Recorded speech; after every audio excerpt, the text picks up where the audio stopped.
What is up, Marvel fans? I'm Steven from the Hills Maniacs, and today I'm going to be talking about who I felt were the best Marvel superheroes that were introduced in phases 4 and 5 of the Marvel Cinematic Universe.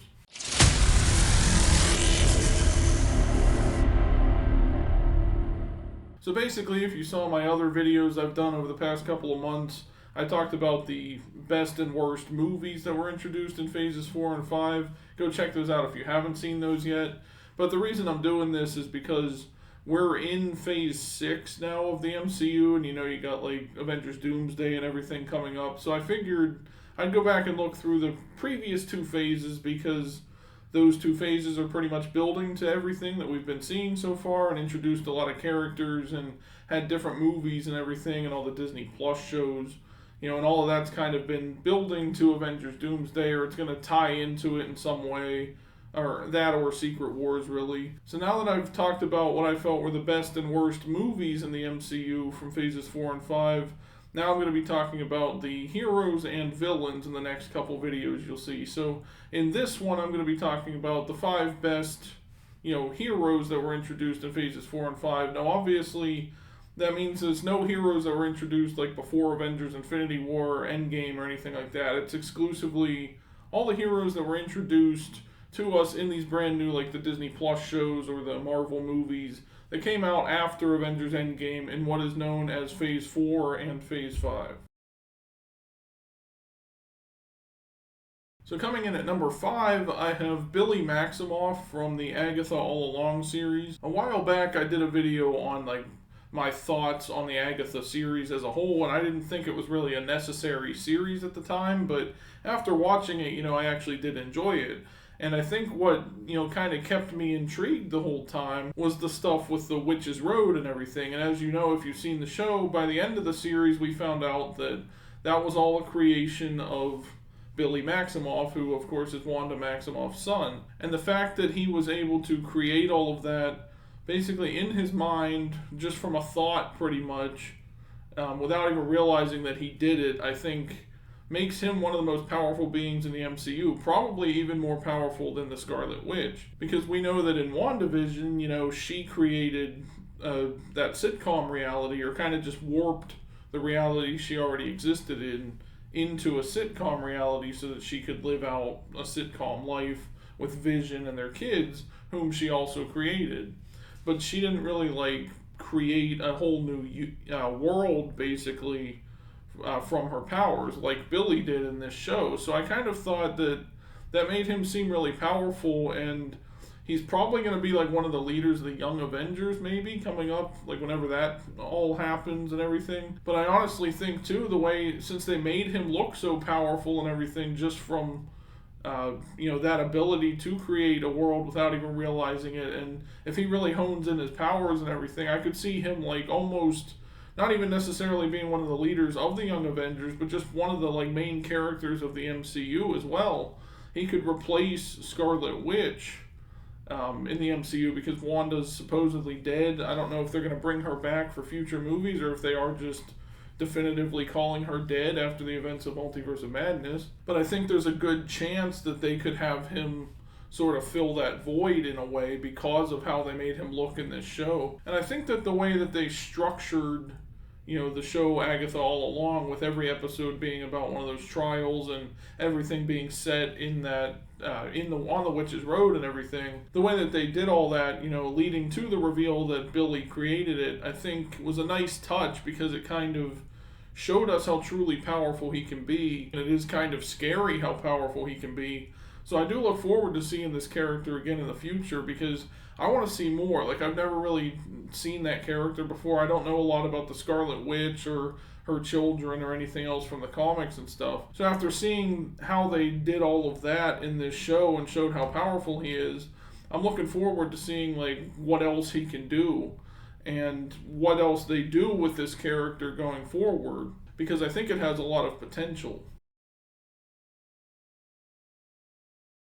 Next up at number 4 is Miss Marvel, or Kamala Khan. Now, when I think back to this one, the Miss Marvel series itself, I don't think was all that great, honestly. They didn't really have, a great villain. They were kind of wrestling between two different villains, really, for the show. I just like the way that they had Kamala Khan be like that sort of fan of the characters in the MCU, because it feels relatable. Like, we are fans of the characters in the MCU, and for her to be able to like meet her heroes, I think is an interesting concept, and the fact that she also has her own powers, kind of adds to that. Like, it's almost like this cool thing. Like, we wish we could have those powers, and we wish we could, be in that world with them. That's why we like cosplay and go to these events and everything else. It's to live vicariously through those characters. And Kamala Khan, I feel like, sort of embodies that fandom that we have, because she's the fan that's in the MCU that's also gets to be a part of it and participate in it. And I also just think that her powers are pretty cool. Like, she can just create things from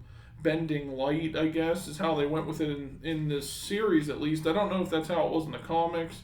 I know she kind of had like stretchy powers and stuff, kind of like Mr. Fantastic. But, since they went that like cosmic route with it, I think that sort of connects her with, a lot of the bigger stuff that's going on in the MCU. And we kind of got to see that in the Marvels movie, a lot more, where she's kind of tied in with Carol Danvers and Monica Rambeau and like stuff that's out in space and the more cosmic side of the MCU. So it almost makes her feel like more important maybe than some of the other like Disney Plus characters that we've seen over the last couple of years. And I think she's going to be a lot of fun to see like later on in the MCU, because Iman Vellani just portrays that character really well also. Like, she's got this like childlike excitement about every little situation and stuff. It kind of makes it funny, but it's also relatable, and we can connect to her as a character because she gets to live this life that we wish we could live.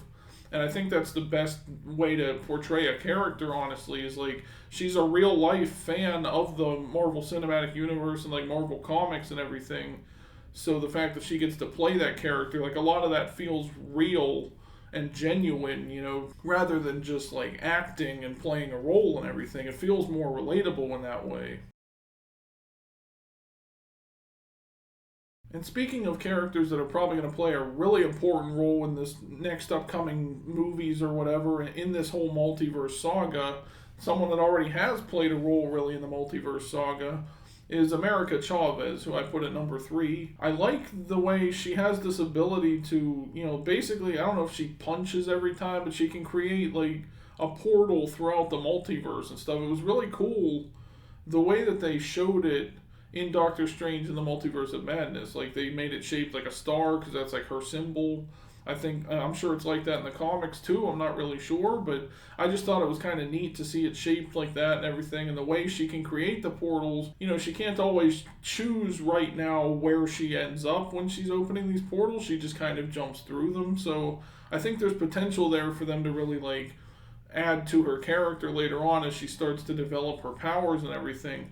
I thought they did a nice job of showing all of that in Multiverse of Madness, and the fact that they made her like a key role in that movie, I think that puts her up there like with the Avengers and stuff as like one of the most important characters in the MCU. Plus they also, made her like go toe to toe with Wanda basically, and almost outsmarted and outplayed Wanda Maximoff to the point where she was able to push her through a portal too. That really adds to like that power level that she really has. Now the same with Kamala Khan. I don't know if they have her advertised for Avengers Doomsday or Secret Wars or anything, but I feel like they need to kind of capitalize on her character because we've really only seen her this one time.